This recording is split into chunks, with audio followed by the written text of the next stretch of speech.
Que a paz do nosso bom Deus esteja com todos vocês, meus queridos irmãos. O texto que estarei compartilhando com vocês esta noite se encontra no profeta Isaías. Profeta Isaías, capítulo 43. Estaremos lendo dos versículos 1 ao 13. Isaías 43, do 1 ao 13.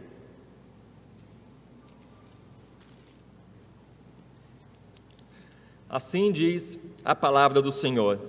Mas agora, assim diz o Senhor que te criou, ó Jacó, que te formou, ó Israel. Não temas, porque eu te remi. Chamei-te pelo teu nome, tu és meu. Quando passares pelas águas, eu serei contigo. Quando pelos rios, eles não te submergirão. Quando passares pelo fogo, não te queimarás, nem a chama arderá em ti. Porque eu sou o Senhor, teu Deus, o Santo de Israel, o teu Salvador. Dei o Egito por teu resgate, e a Etiópia e Sebá por ti, visto que foste precioso aos meus olhos, digno de honra, e eu te amei, darei homens por ti, e os povos pela tua vida. Não temas, pois porque sou contigo, trarei a tua descendência desde o Oriente, e a juntarei desde o Ocidente. Direi ao norte, entrega, e ao sul, não retenhas, trazei meus filhos de longe, as minhas filhas das extremidades da terra. E todos os que são chamados pelo meu nome, e os que criei para a minha glória, e que formei e fiz, trazem o povo que ainda que tem olhos é cego e surdo, ainda que tem ouvidos. Todas as nações congreguem-se, e povos reúnam-se. Quem dentre eles pode anunciar isto, e fazer-nos ouvir as predições antigas? Apresentem as suas testemunhas, e por elas se justifiquem, para que se ouça e se diga, verdade é. Vós sois as minhas testemunhas, diz o Senhor, o meu servo a quem escolhi, para que o saibais, me criais e entendais, que sou eu mesmo, e que antes de mim Deus nenhum se formou, e depois de mim nenhum haverá. Eu sou o Senhor, e fora de mim não há Salvador. Eu anunciei salvação, realizei-a e a fiz ouvir. Deus estranho não houve entre vós. Pois vós sois as minhas testemunhas, diz o Senhor, eu sou Deus. Ainda antes que houvesse dia, eu era, e nenhum que há que possa livrar alguém das minhas mãos. Agindo eu, quem o impedirá? Amém, queridos? Meus irmãos, talvez você que está me ouvindo neste momento esteja assaltado pelo medo. E é compreensível isso, nós somos pecadores, temos o coração manchado pelo pecado, somos suscetíveis ao medo, nós somos encurralados por muitos medos, medo de perder alguém querido, medo de contrair Covid, medo de rumores de uma possível guerra mundial. Há tantos inúmeros medos que assaltam a nossa alma e perturbam a nossa paz. Talvez o medo seja o sentimento mais comum da humanidade, por isso que a ordem que Jesus mais repete, a ordem que Deus mais repete ao homem seja esta: não temas. E neste texto que será exposto, veremos como Deus consola o seu povo e o encoraja a não temer. Mas antes é necessário compreender a estrutura do livro de Isaías e o contexto da passagem, para podermos entender o porquê que Deus aqui, neste texto, está ordenando o seu povo a não temer. O livro de Isaías tem basicamente três grandes divisões. A primeira parte vai do capítulo 1 ao 39, que são oráculos, na maioria de juízos e de acusação. Os capítulos 36 ao 39 é como se fosse a dobradura para a segunda parte do livro de Isaías. Ali aparece Senaqueribe querendo destruir o povo de Deus, mas Deus não permite, se levanta e destrói o exército enorme de Senaqueribe, livra o povo da Assíria. Mas lá no finalzinho, no capítulo 39, o rei Ezequias acaba colocando a sua confiança na Babilônia, querendo fazer aliança com ímpios. Se esquece que é Deus que livra o seu povo. E ali no finalzinho do 39, Deus diz: vocês vão para o exílio. Vocês vão para o exílio. Se queria fazer parceria com a Babilônia, vocês vão para o exílio. Eu vou levar vocês para a Babilônia. E no capítulo 40 ao 55, a segunda parte do livro de Isaías, que trata sobre predições, profecias acerca de consolo e admoestações para o povo de Judá que iria para o exílio. Vocês vão para o exílio, mas eu continuo amando vocês. Vocês vão para o exílio, vocês continuam sendo ainda o meu povo, não temas. E a terceira parte do livro de Isaías vai lá do 56 ao 66, que trata do consolo ao remanescente. E o nosso contexto imediato da nossa passagem está aqui, no finalzinho, no capítulo 42, dá uma olhadinha ali, do 18 ao 25. O profeta aqui, ele descreve a situação do povo de Deus que iria para o cativeiro. O profeta descreve o povo de Israel como um povo cego e surdo, um povo roubado e saqueado, escravizado, jogado em prisões, escondido em cavernas, sem ninguém para resgatá-los. Tornaram-se despojo e não há ninguém que se diga, restitua. E aqui no finalzinho do capítulo 42 é revelado que é o Senhor que derrama a sua ira sobre o seu povo, pois pecaram contra ele, não andaram no seu caminho, não obedeceram a sua lei. Assim Deus derramou a sua ira ardente sobre o seu povo. O povo de Israel falhou em crer e viver como servo de Deus, por isso foi punido com o exílio. Por isso, o grande temor do povo era que Deus iria abandoná-los e destruí-los totalmente por causa de sua rebeldia. É interessante que muitos, quando são corrigidos por Deus, pensam isso também, mas a grande verdade é que Deus corrige aqueles que Ele ama. A disciplina é uma das evidências da eleição e do amor de Deus para com o seu povo, quando nos afirma Hebreus 12, 6. Mesmo o Senhor trazendo a disciplina, Ele logo a seguir, Ele diz no capítulo 43, não temas, vocês não serão destruídos, eu não os abandonei, eu não esqueci de vocês, vocês irão para o exílio, mas vocês não ficarão lá para sempre, eu trarei de volta o meu remanescente. Por isso, meus irmãos, que o tema do sermão nesta noite é razões para não temer. E aqui veremos várias razões para abandonar o medo e nos agarrar confiadamente na palavra do Senhor. E a primeira razão para não temer é porque o Senhor salva e promete cuidar do seu povo. Veremos isso do versículo 1 ao 7. E aqui, uma das verdades que quero destacar com os irmãos nos 2 primeiros versículos é: por que temer?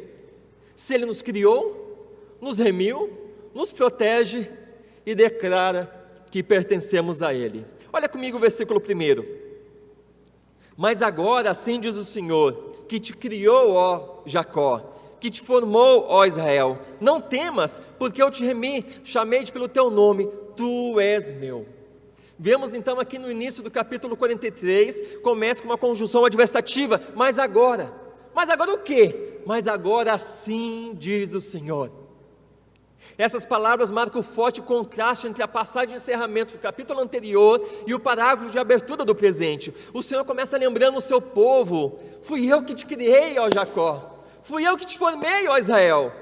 Essas duas palavras são usadas lá em Gênesis 1 e 2, na criação do homem e do universo.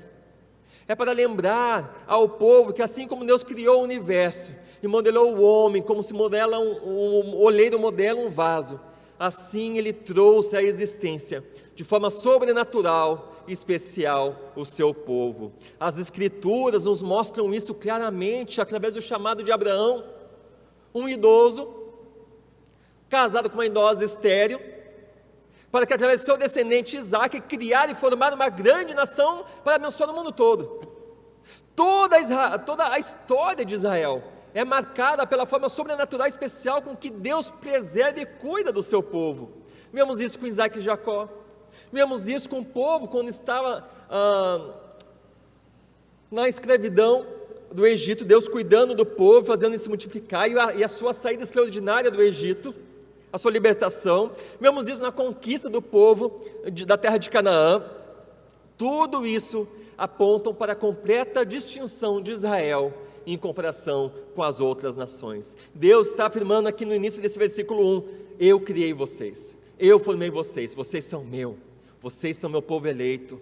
E isso, meus irmãos, vale também para a igreja. A igreja é a continuação do povo de Israel. Ela não é uma instituição criada por homens, como muitos afirmam, mas formada pelo próprio Deus. Fomos criados para adorá-lo e glorificá-lo. Cristo, Ele derramou o seu sangue para formar a sua igreja. Portanto, não tenha medo, pois ninguém nos céus e na terra, tem autoridade para destruir aquilo que Deus criou e Cristo comprou com seu precioso sangue. E o Senhor não apenas criou o seu povo, mas também os remiu. Essa é a grande razão para não temer. O verbo temer aqui, juntamente com o advérbio de negação, ele expressa uma ordem que traz a ideia de encorajamento para o povo que iria para o exílio.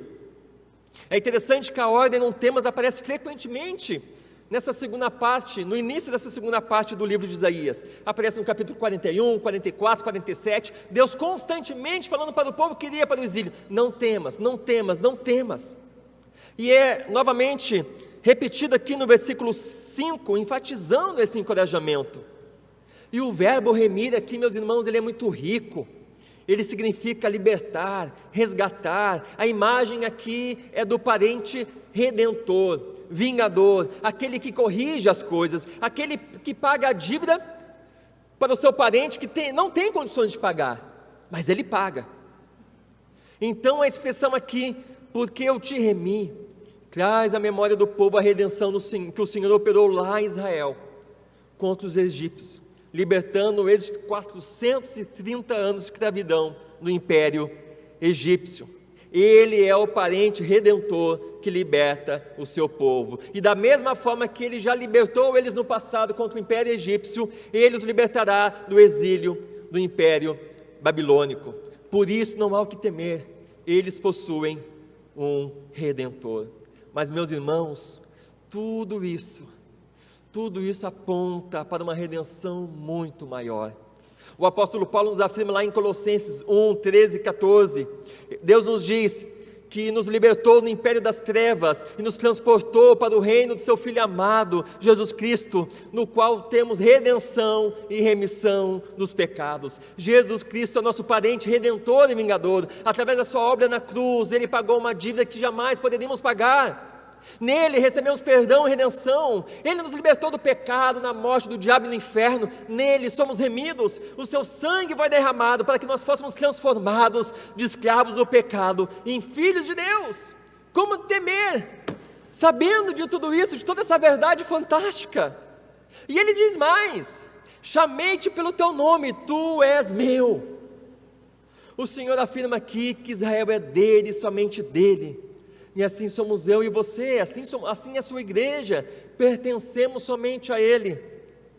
Ele chama o seu povo pelo seu nome, nome este que é o nome dele, como nos afirma o versículo 7, revelando assim o relacionamento pessoal conosco e de posse também, pertencemos a Ele. A Bíblia nos afirma, como vimos na nossa liturgia, que somos raça eleita, sacerdócio real, nação santa, povo de propriedade exclusiva de Deus, chamado das trevas para a maravilhosa luz. E pelo fato de pertencermos a Deus, estamos seguros que ninguém, absolutamente ninguém, nem o diabo, nem o mundo, nem os poderosos dessa terra, podem nos arrebatar das mãos do nosso poderoso Deus. Meus irmãos, e por pertencermos a Deus, temos absoluta certeza de, apesar de sermos falhos e pecadores, o nosso destino é o céu. Tu és meu, diz o Senhor, por isso você não precisa temer. Lance aos pés de Jesus, meu irmão, tudo aquilo que tem deixado a tua alma aflita, angustiada, ansiosa e apavorada, pois não importa a situação em que você se encontre, Yahvé, o Deus da aliança, está sempre contigo, como nos afirma o versículo 2. Olha o que ele diz no versículo 2: quando passares pelas águas, eu serei contigo. Quando pelos rios, eles não te submergirão. Quando passares pelo fogo, não te queimarás, nem a chama arderá sobre ti. O contraste aqui entre águas e fogo é uma figura idiomática de totalidade, englobando assim todo tipo de provações e adversidades que você possa imaginar. O versículo começa com uma conjunção temporal quando, e não se. Quando passares, não se passar, você vai passar. Você terá momentos difíceis na sua vida, isso é certo. O Senhor nos ensina aqui que as provações, tribulações, adversidades, lutas e perigos fazem parte da nossa peregrinação como povo de Deus rumo à cidade celestial. Meus irmãos, o fato de pertencermos ao Senhor e de termos sido remidos por Ele, não significa que estamos imunes às adversidades da vida. Crente também pode ficar desempregado. Crente passa por lutas também no casamento ou na criação dos filhos. Crente também tem crise financeira, fica doente, pega Covid, morre. Crente também passa por lutas. Mas lembre-se, meus irmãos, em meio ao encapelado mar e do fogo, Cristo se faz presente. Você não está sozinho em suas lutas, sofrimentos e tribulações. Cristo está ali com você. Certa vez, Matthew Henry, ele disse o seguinte: entenda uma coisa, entenda, que o navio que tem Cristo dentro dele, embora possa ser jogado para um lado para o outro pela tempestade, não pode afundar. Sempre que você estiver afundando no mar da ansiedade, no medo, lembre-se disso, não temas, Cristo está aqui. Ele é o Emanuel, Deus conosco. Ele prometeu para a sua igreja que estaria com ela até a consumação dos séculos. Te agarre, meu irmão, nessa encorajadora e animadora verdade. E veremos aqui no versículo 3, que as promessas feitas aqui no versículo 2 estão firmadas em quem o Senhor é. E quem Ele é? O que Ele nos diz no versículo 3? Eu sou o Senhor, teu Deus, o Santo de Israel, o teu Salvador. Temos aqui uma linguagem impactual. Ele é Yahvé, o Deus da aliança, o nosso Deus. E pelo fato de Ele ser fiel ao pacto firmado com o seu povo, Ele jamais nos abandonará, apesar de quem nós somos. Apesar do povo de Israel ser cego e surdo, miserável, Ele não abandona o seu povo. Apesar de você ser cego e surdo também, meu irmão, ser falho e pecador como eu, Ele não nos abandona, porque Ele fez um pacto conosco, de estar sempre ao nosso lado, de nos salvar e nos levar para o céu. E essa declaração aqui, eu sou o Senhor teu Deus, automaticamente lembraria o povo de Israel de Êxodo 20, versículo 2, onde ele faz essa mesma declaração, dizendo: eu sou aquele que os libertou do Egito, da escravidão do Egito, e eu farei isso novamente agora, libertando vocês do exílio babilônico. E Ele também é o Santo de Israel. Esse título, Santo de Israel, ele aparece praticamente somente no livro de Isaías. Muito difícil você encontrar esse termo para Deus em outro lugar. Aqui o profeta está destacando a excelência na natureza divina de Yahvé. Ele é o santo, puro, perfeito, que merece toda a nossa honra, glória e louvor, e a sua santidade é o modelo que deve ser imitado pelo seu povo. A palavra de Deus diz: sede santos, porque eu sou santo. Ele exige isso do seu povo, que nós possamos ser pequenos cristos nessa terra, que a forma como nós andamos neste mundo revele o tipo de Deus que nós adoramos e buscamos, um Deus santo. Deus também é o Deus salvador, libertador. E como é que Ele vai libertar e salvar o povo do cativeiro babilônico? Como é que Ele vai fazer isso? Ele nos responde no restante aqui dos versículos 3 e 4. Dei o Egito por teu resgate, e Etiópia e Sebá por ti, visto que foste precioso aos meus olhos, digno de honra, eu te amei, darei homens por ti e os povos pela tua vida. O que o Senhor está querendo afirmar, nos ensinar aqui para nós? Que não há nenhum preço alto demais para resgatar os seus eleitos, aqueles que são alvos do seu amor, que são preciosos aos seus olhos. O substantivo usado aqui por resgate no hebraico significa libertar por meio de um tipo de expiação. Significa que Deus irá libertar o povo da escravidão à custa dessas nações. Ele entregará essas grandes nações nas mãos do filho do imperador persa Ciro, como recompensa por libertar o seu povo do cativeiro babilônico. Mas tudo isso, meus irmãos, esse resgate, ele aponta para um resgate infinitamente maior, superior. O Senhor não nos salvou ao dar povos ou homens em nosso lugar. Deus nos salvou ao entregar o seu único Filho, Jesus Cristo, para nos libertar do cativeiro do pecado. Cristo tomou o nosso lugar, recebendo a ira de Deus sobre si, para que pudéssemos receber vida eterna, plena e abundante. O Senhor pagou um preço incalculável para nos salvar. Mas por que Ele fez isso? Porque Ele nos ama. Somos preciosos aos seus olhos, dignos de honra. Esses 3 verbos hebraicos aqui estão no tempo perfeito, significa que o passado que continua presente. Foste amado, precioso, digno, continua amado, continua digno, continua precioso. Assim é o amor de Deus, Ele não muda, Ele é o mesmo ontem, hoje e para sempre. E a base desse amor, dessa preciosidade, dignidade não está em nós mesmos, porque nós, por natureza, meus irmãos, somos filhos da ira, indignos do amor de Deus, mas a base é o próprio amor imutável de Deus pelos seus eleitos, manifestado em sua plenitude na morte e ressurreição de Jesus Cristo. Portanto, meus irmãos, por que temer se o Senhor nos ama e pagou um alto preço para nos resgatar? E mais, por que temer se Ele sempre está conosco e nos reunirá para a sua glória, como nos afirma aqui, como veremos nos versículos 5 e 7? Acompanha comigo aqui a leitura. Não temas, pois sou contigo. Trarei a tua descendência desde o oriente e a juntarei desde o ocidente. Direi ao norte, entrega, e ao sul, não retenhas. Trazei meus filhos de longe e as minhas filhas das extremidades da terra. E todos os que são chamados pelo meu nome, e os que criei para a minha glória, e que formei e fiz. Aqui no início do versículo 5, novamente Israel é encorajado com esse imperativo: não temas, pois Deus é com o seu povo. Deus está com ele constantemente, e os reunirá e os trará de volta à terra prometida. O Senhor afirma que vai juntar o povo do oriente ao ocidente, ordena ao norte e ao sul que os entrega. O profeta aqui ele faz uso de um merismo geográfico. Merismo é um artifício retórico em que é uma combinação de 2 partes contrastantes ao se referir ao todo.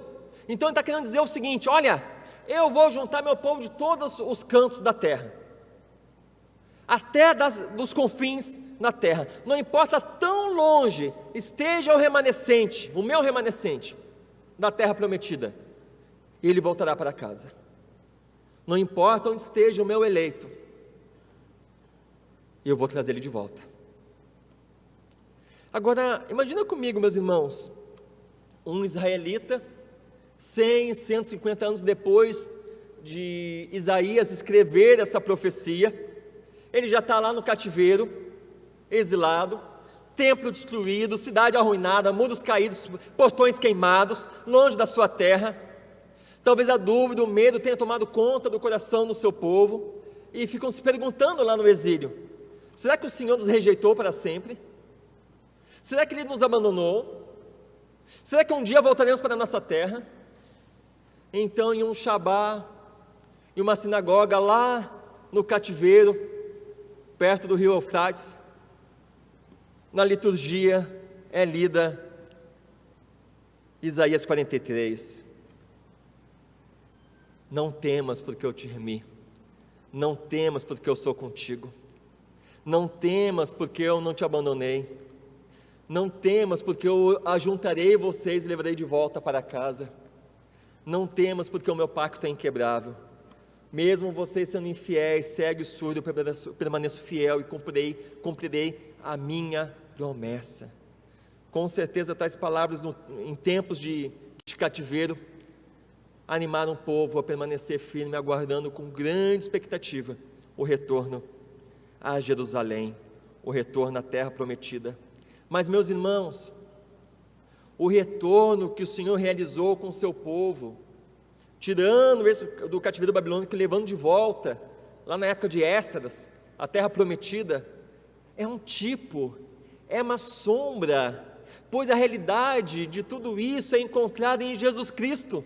Especificamente na reunião dos eleitos de cada nação, de cada povo, de cada etnia, pelo chamado do Evangelho de Jesus Cristo. João disse em João 11, 51, 52, que Jesus não morreria apenas pela nação judaica, mas também para reunir em um só corpo os filhos de Deus, que andam dispersos. Isso inclui eu e você. Essa verdade inclui todos aqueles de todos os povos que depositam a sua fé em Jesus Cristo. Por isso, meus irmãos, não há o que temer. Ninguém que pertence a Cristo se perderá. E um dia, meus irmãos, o Senhor voltará em glória, poder e majestade, julgará o mundo, restaurará todas as coisas, e o seu povo será reunido de todos os cantos da terra para reinar com Ele para sempre. E a minha oração é que você esteja no meio dessa grande multidão que será reunida. Basta colocar a sua fé unicamente em Jesus Cristo, confiando nele como teu Senhor e Salvador da tua vida.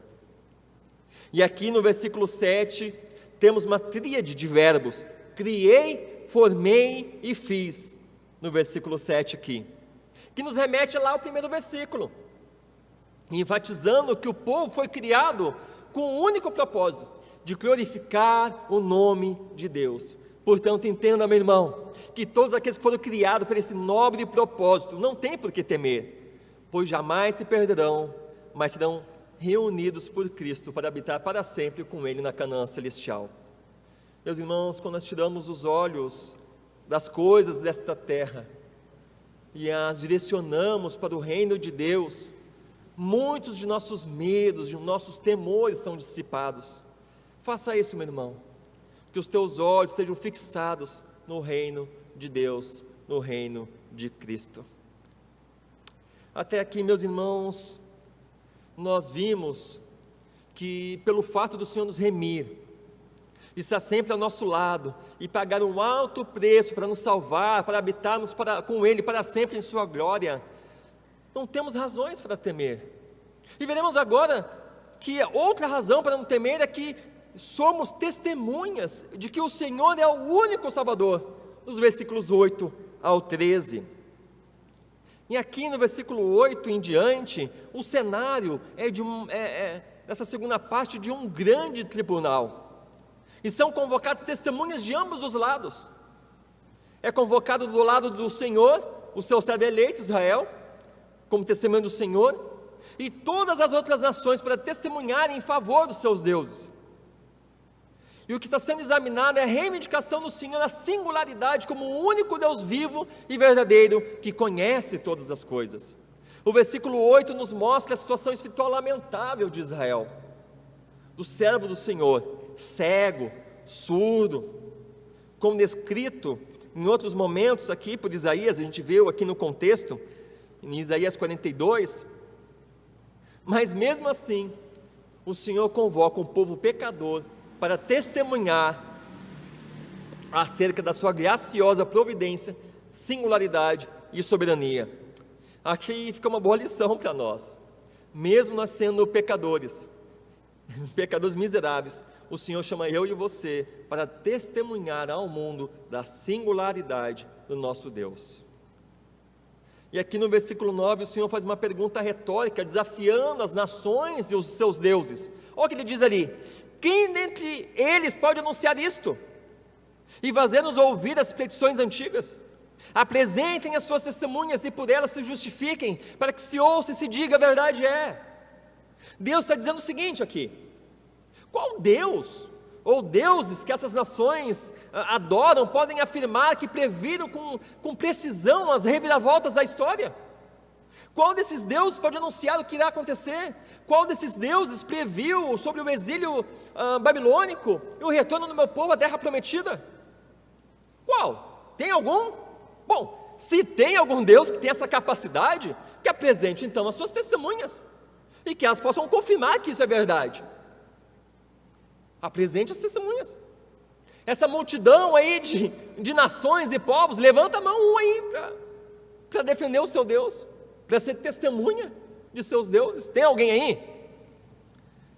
E a resposta, meus irmãos, foi um grande silêncio, pois todos os deuses, todos os seus deuses são falsos, são incapazes de ouvir, falar e andar, como nos fala Salmo 115, eles não podem prever o futuro, muito menos salvar o seu povo. são totalmente inúteis, imprestáveis. Somente Yahvé é soberano, onisciente, onipotente. Todos aqueles que colocam a sua fé nos falsos deuses acabam frustrados e humilhados, como foi no caso dos profetas de Baal, desafiados pelo profeta Elias, que se encontra essa história lá em 1 Reis 18. No final naquele desafio, ficou provado para todos os presentes que existe apenas um Deus, Yahvé. Todos os outros deuses são falsos e nada podem fazer. Existe apenas um Deus, e nós, eu e você, somos as suas testemunhas. Como nos afirma aqui o versículo 10. E pelo fato de sermos testemunhas que existe apenas um Deus vivo e verdadeiro, um Deus que nós servimos, por que temer?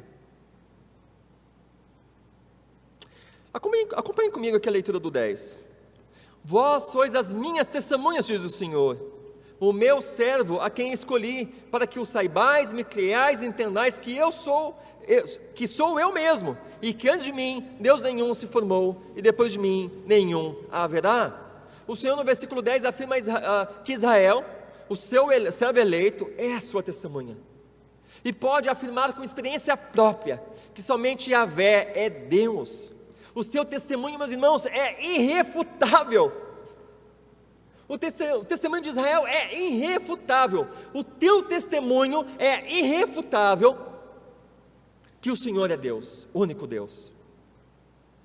O Senhor, no decurso de toda a história do seu povo, tem demonstrado o seu poder e cuidado de forma assombrosa.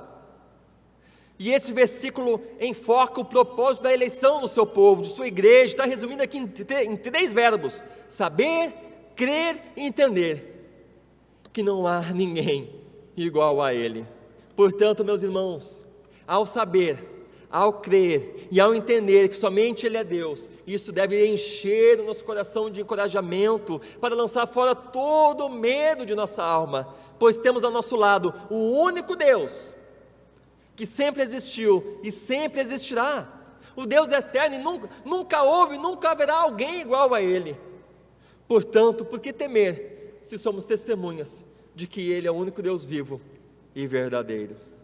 E tem mais, meus irmãos, por que temer, se Ele é o nosso Salvador Todo-Poderoso, como nos afirma nos versículos 11 ao 13. O versículo 11 nos diz: eu sou o Senhor, e fora de mim não há Salvador. Esse versículo é o desfecho do versículo anterior, e ao repetir aqui o pronome pessoal eu, está dando ênfase especial ao nome de Yahvé, o Deus do pacto, aquele que se revelou a Moisés na sarça ardente e que libertou o povo do Egito, destacando aqui a sua eternidade e singularidade como único Deus, Salvador de Israel. O Senhor é claro aqui, meus irmãos, quando afirma que fora dele não há salvação. E o nosso Senhor Jesus Cristo declarou: eu sou o caminho, a verdade e a vida. Ninguém vem ao Pai senão por mim. Não há atalhos para a salvação. E existe apenas um Salvador, existe apenas um Cristo que morreu na cruz pelos nossos pecados, que derramou o seu sangue para que os portais eternos fossem abertos e pudéssemos passar por Ele, ali habitar para sempre. Existe apenas um Senhor, um Cristo e um Salvador. Não existe atalhos, não importa tão bela, moralmente elevada e filosoficamente atraente, coerente seja o outro caminho. O destino final desse caminho é morte, é sofrimento, é dor e a condenação eterna. Somente Cristo é Salvador. Somente Ele pode mudar o meu viver, o teu viver, nos dando uma nova vida transformada pelo seu Espírito, nos libertando da escravidão no medo, meus irmãos. Somente Ele, não se deixe enganar. Todos os outros caminhos, todos os outros deuses levam à morte e à ira eterna de Deus. Quantas pessoas vocês conhecem, meus irmãos, que adoram outros deuses?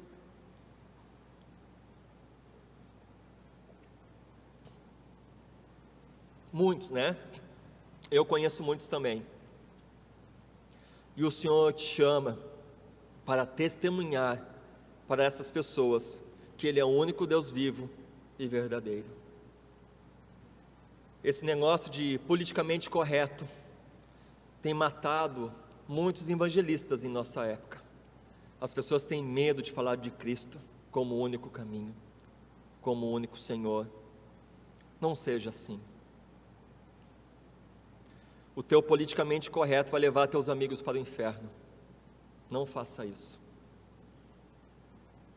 É preferível você ser bloqueado no Instagram, no Facebook, ser excluído num cantinho no teu trabalho, na faculdade, na família, mas não deixe de falar para as pessoas que Jesus Cristo é o único Salvador. Essas pessoas precisam se arrepender dos seus pecados, se voltar humilhadas para Cristo, pedindo perdão e redenção. E aqui, meus irmãos, no versículo 12, nós temos 3 verbos que tornam a realização de Deus muito clara. Ele diz: eu anunciei a salvação, realizei-a e fiz ouvir. Ou seja, Deus disse que faria, depois Ele agiu poderosamente na história para fazer isso acontecer, e depois espalhou a notícia de suas realizações, coisa que nenhum Deus pode fazer, somente Ele. E quando Ele diz Deus estranho, nunca houve entre vós, entre o povo de Deus, Ele está afirmando aqui que jamais esteve entre o povo de Deus um Deus que fizesse o que Ele fez pelo seu povo. Tinha um monte de ídolo miserável lá no meio do povo, sempre tinha lá, né? Baal, Astarote e tal, mas nunca fizeram o que Deus fez. Somente Ele fez o que Ele fez. Somente Ele. E, portanto, meus irmãos, quero deixar uma observação aqui muito interessante para vocês. Pode ter certeza que todas as bênçãos que você já recebeu, incluindo aquelas bênçãos quando você estava na cegueira espiritual, antes de conhecer Jesus, a fonte sempre foi Deus. Sempre foi o Senhor, nunca nenhuma entidade. Nisto se revela a misericórdia e o cuidado de Deus pelos seus eleitos, antes mesmo da sua conversão. Olha que fantástico. Os falsos deuses nada podem fazer em teu favor. Somente Deus. A graça dele é superabundante. E aqui no versículo 13 é o clímax das afirmações anteriores. Yahvé não é simplesmente Deus, Ele é o único Deus autoexistente desde os primórdios, desde os tempos eternos. Ele sempre existiu e sempre existirá. E Ele é completamente soberano sobre todos os eventos da história humana. E ninguém nos céus e na terra pode frustrar os seus planos, que já foram decretados antes mesmo na criação do mundo. E Ele afirma: agindo eu, quem impedirá? Essa declaração é extremamente encorajadora e reconfortante para o seu povo, para o povo que conhece as Escrituras e todas as suas promessas ali registradas. Você consegue entender a extensão disso? Todas as promessas, todas as suas palavras de bênção e de juízo, contido na sua palavra. Ninguém pode lutar contra isso, ninguém pode frustrar os seus planos, incluindo o plano de Deus de resgatar os seus eleitos e levá-los para o céu, para habitar com Ele para sempre. Concluindo, meus irmãos, é sobre esse Deus poderoso que lhes prego nesta noite, e que somos ordenados a testemunhar com toda a nossa força e paixão, um Deus gracioso e misericordioso que pagou um alto preço para que pudéssemos sermos salvos, remidos e transformados em filhos de Deus. Diante de tudo isso que ouvimos nessa noite, temos razões de sobra para abandonar o medo, os temores e confiar e descansar no Senhor. E cada um de nós, como igreja de Cristo, somos chamados por Ele para testemunhar a todas as nações, povos e línguas, somente Ele é Deus e tem poder para salvar. O Senhor não te chamou para testemunhar sobre Ele apenas no meio, entre vocês, entre as sociedades internas, a EBD, no final do culto, terminou o culto, fica ali na frente conversando, entre os familiares que são crentes. Não, Ele te chamou para ser testemunha em todos os lugares, em todos os momentos. É no mercado, é no Uber, é na faculdade, é na escola com os parentes, é no churrasco, aonde você estiver, ali você tem que falar de Cristo, anunciar que Ele é o Salvador, tanto em palavras como em atos. Aproveite todas as oportunidades para pregar Cristo. Lembre-se que as pessoas possuem uma alma eterna, que terão que prestar contas a Deus, incluindo aquelas pessoas que você conhece, que você ama, que convivem com você. Todos terão que prestar contas. Uma coisa que eu falei uma vez com vocês, eu repito aqui: que tipo de amigo nós seríamos se passássemos horas conversando sobre futebol, política, videogame, economia, mas nunca de Cristo como único Salvador de sua alma? Não faça isso. Pregue Cristo, pois é tudo que eles precisam, é Cristo. Não seja negligente, aparte com o destino da alma das pessoas. Deus te colocou no caminho dessas pessoas para testemunhar do seu Salvador. E pela graça de Deus, Ele pode transformar essas pessoas e ser o Salvador delas também, se assim Ele quiser. Mas Ele usa pessoas para que a sua palavra chegue até elas. Não seja negligente com a maior bênção que Deus derramou sobre a humanidade, que é o Evangelho de seu Filho Jesus Cristo. Não faça isso. E lembre-se, meus irmãos, não importa qual seja a tempestade que você esteja passando, Jesus pode acalmar o seu coração. Você pode estar no vale da sombra e da morte, como diz o Salmo 23, mas não existe nada mais tranquilizador para a nossa alma do que saber que não estamos sozinhos, pois o bom pastor está conosco, nos guiando para fora desse terrível vale. Jesus é um mestre em transformar medo em paz, tristeza em alegria, vida sem esperança em vida abundante. Cristo, Ele pode fazer tudo novo. Fuja do medo, procurando abrigo seguro em Jesus Cristo. E digo mais, Jesus, Ele morreu na cruz para vencer o maior medo. Ele morreu na cruz para que o maior medo fosse vencido, o medo de viver eternamente separado de Deus, o medo de viver em inimizade com Deus. O pecado nos separa do Criador, e viver separado do Criador, de Deus, deveria gerar medo dentro de nós, muito medo, terrível medo, pois as consequências são terrivelmente eternas. Mas lembre-se, aqueles que depositam sua fé unicamente em Jesus Cristo não precisam viver com medo, pois em Cristo somos reconciliados com Deus, e o céu é a nossa herança. Que Cristo, meu irmão, seja o centro do seu viver nesse ano de 2022, pois não importa o que você possa passar nesse ano que se inicia, uma coisa é certa: se você sempre terá ao seu lado soberano de toda a criação. Portanto, não tenha medo, você está seguro nas mãos poderosas de Jesus Cristo. Amém?